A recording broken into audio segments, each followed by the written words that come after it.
چلو جلدی جلدی آگے آ جاؤ، شاباش، مدینہ مدینہ کرتے ہوئے جلدی جلدی آگے آ جاؤ. جو خالی جگہ ہے نا ان کو پور کرنا ہے، جلدی جلدی مدینہ مدینہ مدینہ بولتے ہوئے آگے آ جائیں انشاءاللہ. سب نے مدینہ جانا ہے انشاءاللہ.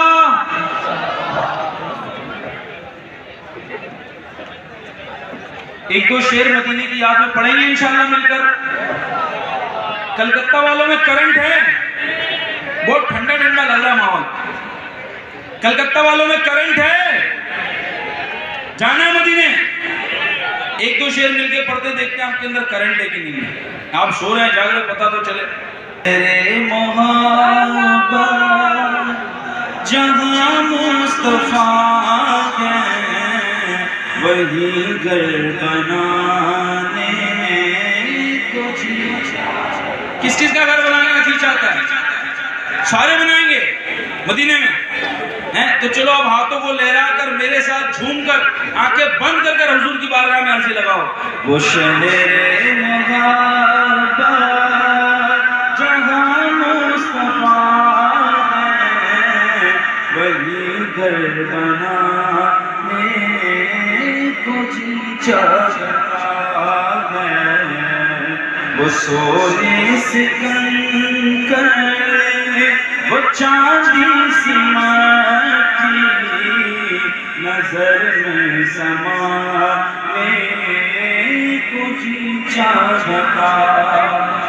جو پوچھا نبی نے کہ کچھ گھر بچھوڑا، جو پوچھا نبی نے کہ کچھ گھر بچھوڑا تو سیدھی کے اکبر کے ہونٹوں پہ آیا یہاں مال دولت کی کیا ہے حقیقت جہاں جان لٹانے کو جی چاہتا ہے. تمام بھائی مل کر وہ شہر محبت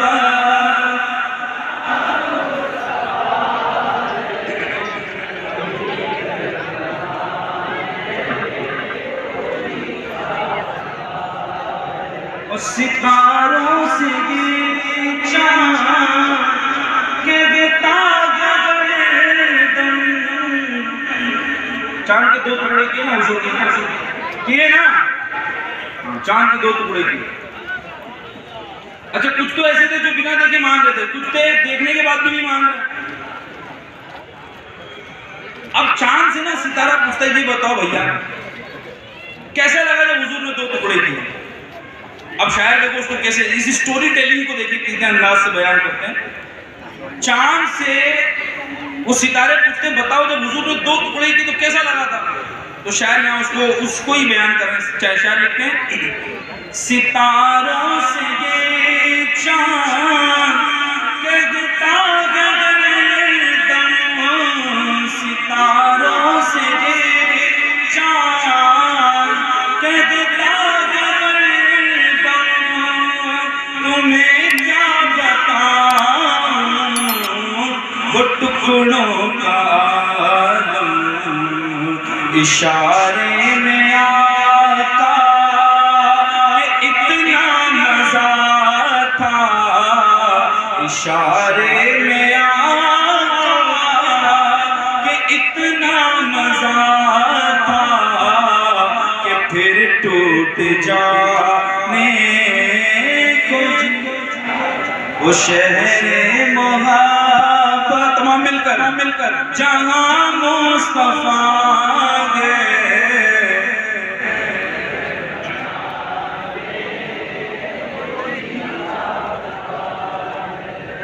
اصل میں آپ کو بتاؤں مدینے جو ہے نا مدینے یہ پیسے نہیں لے جاتے کسی کو.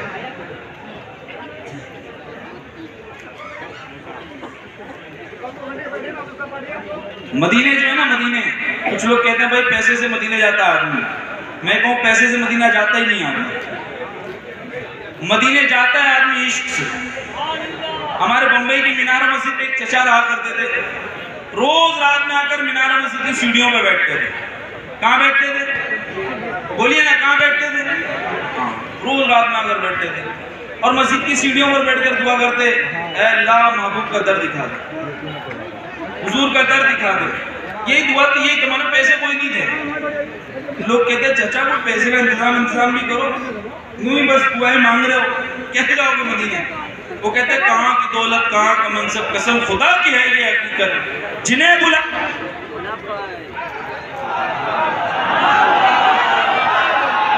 بلایا ہے مصطفیٰ نے وہی مدینے کو جا رہے ہیں.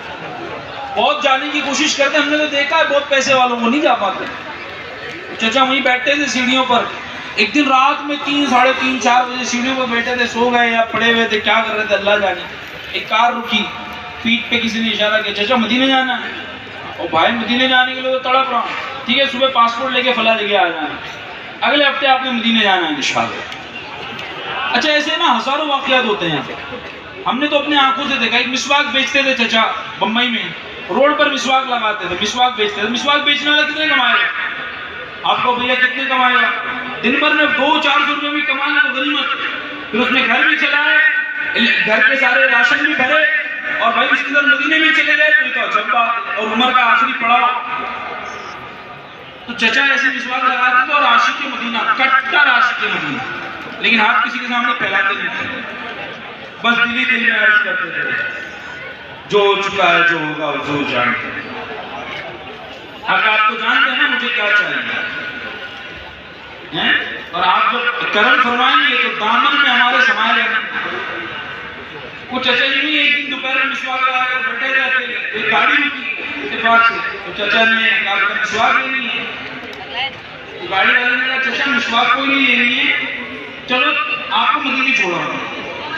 تو چچا کہتے ہیں مدینے چھوڑا، مذاق کرتے ہو؟ ہم مذاق کوئی نہیں کر رہا، چلو سنڈے جی آ جاؤ ساتھ میں، تمہارے گھر سے پاسپورٹ اٹھائیں گے، ویزا لگائیں گے اور تم مدینے بھیجیں گے. تو چچا کہتے ہیں مسواک کا کیا کریں؟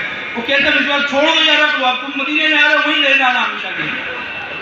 اب مسواک کیا کرنا ہے؟ تم تو مدینے جا رہے ہو، مدینہ ہو جاتا ہے. اصل میں جو مدینے کی بات ہوتی ہے نا، اس میں نا میں نے اپنی آنکھوں سے دیکھا. ویسے تو میرا اتنا تجربہ ہے نہیں جتنے آپ لوگوں کے تجربات ہوں گے، آپ سے بڑے لوگ ہیں، لیکن ایک بات میں آپ کو پکی بتا رہا ہوں، پکی لکھ کے لے لو، میری سٹیمپ سائن لے لینا. آ کر خدا کی قسم مدینے آنے کے لیے پیسے نہیں لگتے، عشق لگتا ہے. جس کا عشق ہے نا مدینہ پہنچ جاتا ہے، اور جس کا جیسا عشق ہو نا حضور عطا کرتے ہیں. میرا اعلیٰ حضرت نے نا ایک شعر لکھا، کیا لکھا اعلیٰ حضرت نے؟ با خدا خدا کا یہی ہے. کیا لکھا اعلیٰ حضرت نے؟ بولیے نا کیا لکھا؟ با خدا خدا کا یہی ہے در، نہیں اور کوئی مفر مگر، جو وہاں سے ہو یہیں آ کے ہو جو یہاں نہیں. کچھ لوگوں کے دماغ میں یہ بات آتی ہے یار واقعات جو نا کتابوں میں پڑھے ہیں حضرت کہ حضور کی بارگاہ میں اس کو یہ عطا ہوئی، حضور کی بارگاہ میں اس کو یہ عطا ہوئی، کسی نے حضور سے مانگا تو یہ مل گیا، کسی نے حضور سے مانگا تو وہ مل گیا. اس دور میں کوئی ہے جس کو ملا ہے؟ تو مجھے حضرت یہ بتاؤ، کتابوں میں تو بڑا پڑھا ہے، I have been reading so many stories کہ حضور کی بارگاہ سے یہ عطا ہوئی، یہ عطا ہوئی، یہ عطا ہوئی. Do you have any recent story or something you have seen from your naked eyes؟ کچھ دیکھا ہے تم نے اپنی آنکھوں سے تو بیان کرو. چلو میں آپ کو دنیا کی چھوڑو، کسی کتاب سے پڑھ کر نہیں، ڈائریکٹ اپنے دوست کا واقعہ سنو گے. مدینے کا واقعہ، میرا دوست مدینے میں رہتا ہے. کہاں رہتا ہے؟ آپ بولتے نہیں ہو، کہاں رہتا ہے؟ مدینہ بولتے رہو یار، انشاءاللہ مدینہ پہنچ جائیں. کہاں رہتا ہے؟ اس نے وہ تھا انڈین، اس کو یوں آیا کہ یار مدینے جانا ہے. تو اس نے کہا بھائی مدینے میں کون سی نوکری ملے گی؟ ایجنٹ کو پکڑا. تو ایجنٹ نے کہا ڈرائیونگ کی نوکری خالی جائے گا. ہاں لگا دے ویزا، جا رہا ہوں مدینے. تو ڈرائیور بن کے مدینے پہنچ تو گیا وہ. اب مدینے گئے نا جناب، تو اب کچھ وقت گزرا، 6-8 مہینہ، سال، 1.5 سال، تو سوچنے لگے یار یہ ویزا تو ختم ہو جائے گا. اب میں یہاں سے جاؤں گا پھر ویزا لگے نہیں لگے، میں آؤں نہیں آؤں کوئی بھروسہ نہیں. مجھے تو پرماننٹ سولوشن چاہیے، میں اسی در پر پڑا رہنا چاہتا ہوں. تو دوستوں کو فون لگایا یار کچھ قرضہ دے دو، رشتہ داران کو کہا کچھ قرضہ دے دو، گھر کے سامان کچھ لے لیے. تیاری کر کے انہوں نے مدینے میں ایک چھوٹا سا کاروبار شروع کر لیا. اب کاروبار جب شروع کیا نا تو شروعات میں تو کچھ رسپانس آیا، لیکن دھیرے دھیرے کاروبار میں لاس آتا چلا گیا. ایک ٹائم آیا جب قرضہ دینے والوں نے فون پہ فون کرنا شروع کرو، جناب سال بھر ہو گئے، پیسے کب دے رہے ہو؟ پہلے جو دوست تھا اب وہ گریبان پکڑ رہا ہے، او بھائی جان چلو ٹھیک ہے، تم مدینے رہنا چاہتے تھے، کس کاروبار کرنا چاہتے تھے، آپ کو سپورٹ کیا نا، پیسے دو۔ صبح شام اس کے پیسے والوں کے فون آنے شروع ہو گئے، رات میں نیند نہ آئے، کروٹے وغیرہ، depression, anxiety, overthinking, blood pressure بڑھ رہا ہے۔ ایک دن گھر والوں سے مشورہ کیا، کیا کروں، ٹوٹ گیا ہوں میں، ہار گیا ہوں اب زندگی سے، نہیں ہو رہا مجھ سے، مدینے رہنا تو ہے لیکن اب پیسے نہیں ہیں، کاروبار چل رہا نہیں ہے، ان کے پیسے واپس کرنے، کروں تو کیا کروں؟ میں آپ کو 1968 کی کہانی ہی سنا رہا ہوں، یہ 2-4 سال پرانی کہانی سنا رہا ہوں، 8 سال کے عرصے کے اندر کی کہانی ہے، اور یہ کوئی ایسی نہیں کسی نیوز پیپر میں یا میگزین میں پڑھ کر آیا ہوں، ڈائریکٹ اس آدمی سے سن کر آیا ہوں۔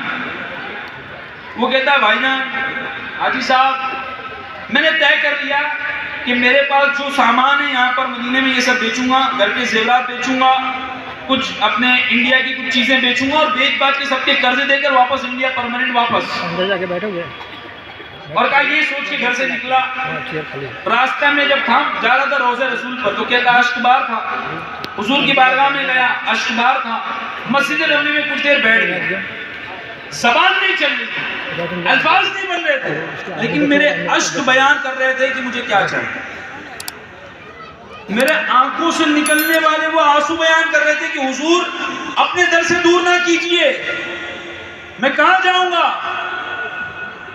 کہتا میں نہیں بیٹھا ہوا تھا، بچہ نہیں ہوتا ہے، اس کے الفاظ کہتا بچہ نہیں ہوتا ہے، اپنی اماں کے پاس کسی چیز کی ضد کر رہا ہو، میری پیٹ پہ یوں نوک کیا، ہو بھائی اٹھو، تو یہ گھبرا گیا، اس کو لگا شاید یہ ہٹانے کی بات کر رہا ہے، وہ کہتا بھائی ذرا ٹھہر جاؤ، میں کچھ دیر بیٹھا ہوں، چلے جاؤں گا یار، حضور سے عرضیاں لگا رہا ہوں، چلا جاؤں گا بھائی۔ وہ کہتا نانا میں نے کوئی بگانے نہیں آیا ہے تیرے کو، میں بگانے تھوڑی نہ آیا، تو بھائی کیا مسئلہ ہے تمہارا؟ میرا دوست کہتا ہے کیا مسئلہ ہے تمہارا، بگانا نہیں تو مسئلہ کیا ہے؟ وہ مسئلہ کوئی نہیں ہے، ٹھہر جا۔ اس نے اپنی جیب سے ایک گڈی نکالی پیسوں کی، کیا نکالی؟ بولی نا کیا نکالی؟ پیسوں کی گڈی، اور اس کی اوپر والی جیب میں ڈالا، اور کان قریب لا کر کہتا ہے اور سویا تو حضور کی بارگاہ میں آج مال مانگنے آیا تھا، کچھ اور بھی مانگتا وہ بھی عطا ہو جاتا۔ یہ کہتا ہے حاجی میں نے گھر جا کر گنے، خدا کی قسم حضور کی بارگاہ سے اتنے عطا ہوئے تھے جتنے مجھے کاروبار کے لیے پیش کرنے تھے۔ آج مدینے میں کوئی کہنا یار حضور کی بارگاہ سے ملتا ہے نہیں ملتا ہے، دیکھو تم اپنے گھٹنوں کو ایکس رے کرو، جو بولتا ہے نا حضور کی بارگاہ سے ملتا ہے نہیں ملتا ہے، وہ گھٹنے کو ایکس رے کرواؤ، گھٹنے کے جا کر ایکس رے کرواؤ، گھٹنے کا ایکس رے، سیدھی سی بات ہے، ہمارے یہاں اس سے سمجھ آ رہی ہے، تمہارے یہاں اس سے سمجھ نہیں آ رہی، جس کا یہاں ہے اس کو سمجھ میں آ رہی ہے کہ با خدا خدا کا یہی ہے در نہیں اور کوئی بفر مکر، جو وہاں سے ہو یہیں آ کے ہو، جو یہاں نہیں وہ وہاں نہیں، بات خلاص۔ اصل میں نا جن کو سمجھ آئی نا وہ صدیق اکبر بن گئے۔ کسی نے اگر کہا وہ کوئی اگر کہے کہ سدرۃ المنتہا گئے، یہاں گئے، وہاں گئے، ایسے گئے ویسے گئے، وہاں پہنچے، مانو گے؟ صدیق اکبر نے یہ نہیں پوچھا مانوں گا کہ نہیں، کہا کس نے کہا؟ تمہارے نبی نے۔ حضور نے کہا بات خلاص، there is no discussion after the discussion of last prophet محمد صلی اللہ علیہ وسلم، بات ختم ہے۔ اب پتہ ہے جن کو سمجھ آئی نا وہ آج ایسے ہو گئے جن کے بارے میں یہ کہا جانے لگا کہ انبیاء کے بعد سب سے بڑا رتبہ صدیق اکبر ہے، افضل البشر بعد الانبیاء۔ کون ہے؟ بولیے نا کون ہے؟ اس کی وجہ ہے صدیق اکبر نے ہمیں عشق اور محبت کا اصل انداز سکھایا ہے۔ آؤ میں تمہیں ہجرت کی بات سناؤں۔ حضور علیہ السلام نے جب مکے سے مدینے ہجرت فرمائی، صدیق اکبر رضی اللہ تعالیٰ عنہ ساتھ تھا۔ کون ساتھ تھا؟ بولیے نا کون ساتھ تھا؟ اب کیا ہوا، میرے آقا صلی اللہ علیہ وسلم جب مدینے میں داخل ہوئے، کرم فرما ہوئے، تو بہتوں نے حضور علیہ السلام کو اپنے ماتھے کی آنکھوں سے پہلے دیکھا تھا کہ حضور یہ میرے آقا ہیں، لیکن ایک بڑی تعداد تھی جنہوں نے اس وقت تک حضور علیہ السلام کو نہیں دیکھا تھا۔ تو کیا ہوتا ہے، اب مان لیجئے جس نے ذیشان کو نہ دیکھا ہو تو یہاں ذیشان اور احسان دونوں بیٹھے ہوئے ہو، اور احسان ہمارے مہمان خصوصی ہوں، تو کچھ ذیشان کو احسان سمجھ کر ہاتھ ملائیں گے، کچھ احسان کو احسان سمجھ کر ہاتھ ملائیں گے. تو لفڑا یہ ہے کہ سب کو پتہ نہیں ہے، تو جو احسان کو احسان سمجھ رہا ہے وہ ہاتھ ملا رہا ہے، اور جو ذیشان کو احسان سمجھ رہا ہے وہ بھی ہاتھ ملا رہا ہے. تو صدیق اکبر بھی بیٹھے ہوئے تھے، حضور علیہ السلام بھی کرم فرماتے، کچھ آتے حضور علیہ السلام کے ہاتھوں کو بوسہ دیتے، کچھ آتے صدیق اکبر کے ہاتھوں کو بوسہ دیتے. مسئلہ یہ ہو گیا، صدیق اکبر نے جب دیکھا کہ بعض لوگ مجھے معاذ اللہ آخر نبی تو نہیں مان رہے ہیں، تو سنیے بڑی توجہ کی بات ہے، علماء نے بڑا پیارا نقطہ بیان کیا کہ بعض لوگ مجھ سے مل کر اس طرح اس انداز سے مل رہے ہیں، اس ہاؤ بھاؤ کے ساتھ مل رہے ہیں کہ گویا انہیں معاذ اللہ مس انفارمیشن ہو گئی ہے، مس انڈرسٹینڈنگ ہو گئی ہے کہ یہ آخر نبی تو نہیں ہے.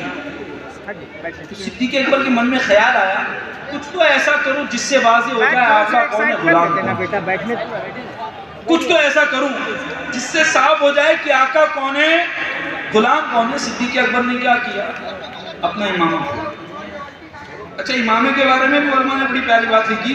صدیق اکبر اپنے سر پر اتنی پینچ باندھتے جتنے پینچ اس دن حضور علیہ السلام کے امامے میں ہوا کرتے. اپنے امامہ کھولا، امامہ شریف کھولنے کے بعد حضور علیہ السلام تشریف فرمائے نا، تو سرکار علیہ السلام کے سر اقدس پر اپنے امامے سے ایک چادر سا سایہ کرتے. اب ظاہر ہے کہ آقا کے اوپر اگر کوئی سایہ کر رہا ہے اپنی چادر سے تو یہ واضح ہو گیا کہ غلام کون ہے، آقا کون ہے، نبی کون ہے، صحابی کون ہے. اب لوگوں نے حضور علیہ السلام سے ملاقات اس ترتیب سے کی. اب علماء نے بڑی پیاری بات لکھی، سنیے گا، عشق کی بات. علماء لکھتے ہیں کہ صدیق اکبر نے اپنی غلامی کو ثابت کرنے کے لیے حضور علیہ السلام کے سر اقدس پر چند لمحوں کے لیے سایہ کیا. اللہ کو یہ ادا اتنی پسند آئی کہ قیامت تک کے لیے گنبد خضرا کا سایہ عطا فرمایا. قیامت تک کے لیے صدیق اکبر کو گنبد خضرا کا سایہ. ایسی تھوڑی نا اعلیٰ حضرت لکھتے ہیں اے عشق تیرے صدقے. یہ شعر میں رٹاتا ہوں، آپ بھی میرے پیچھے رٹیے. اے عشق، بولیے آپ، اے عشق تیرے صدقے. اب اعلیٰ حضرت دیکھیں کیا کمال کی ڈیفینیشن دے رہے ہیں اور کیا کمال کی ٹرمینولوجی کا ایک انڈرسٹینڈنگ دے رہے ہیں. اعلیٰ حضرت لکھتے ہیں اے عشق.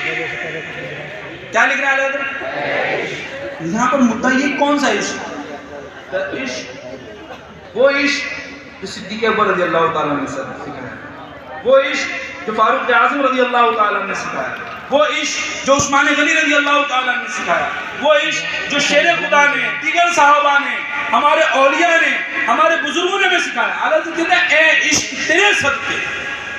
Oh, the love toward Prophet Muhammad sallallahu alaihi wasallam on behalf of you. اے عشق تیرے صدقے, on behalf of the love and affection toward love. اے عشق تیرے صدقے چلنے سے چھٹے صدقے.